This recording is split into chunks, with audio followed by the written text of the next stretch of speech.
সোমবার রণক্ষেত্রে পরিণত হয় ভারতের মণিপুর। এই দিন রাজ্যটির রাজধানী ইম্ফলের রাস্তায় নেমে আসে শিক্ষার্থীরা। তাদের ছত্রভঙ্গ করতে টিয়ার গ্যাস নিক্ষেপ করে পুলিশ। কয়েক জায়গায় সংঘর্ষের ঘটনা ঘটে।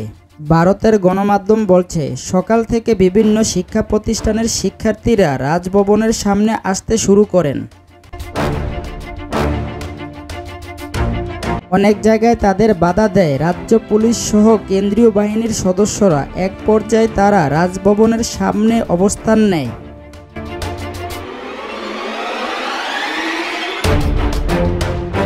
সেখান থেকে চলমান পরিস্থিতির কারণে রাজ্য সরকার শিক্ষা প্রতিষ্ঠানের বন্ধের যে সিদ্ধান্ত নিয়েছেন তা প্রত্যাহারের আহ্বান জানানো হয়।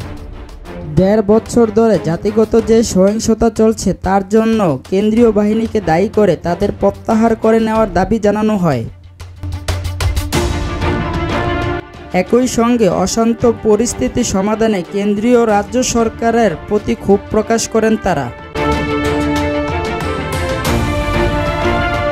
এদিন সরকারি প্রতিষ্ঠানে ৭ রঙের একটি পতাকা উড়ানোর অভিযোগ ওঠে শিক্ষার্থীদের বিরুদ্ধে।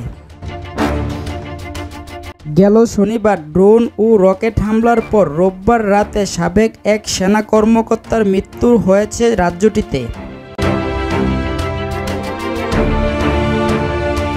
চলমান উত্তেজনার মধ্যে সোমবার এবং মঙ্গলবার সব শিক্ষা প্রতিষ্ঠান বন্ধের ঘোষণা দেওয়া হয়।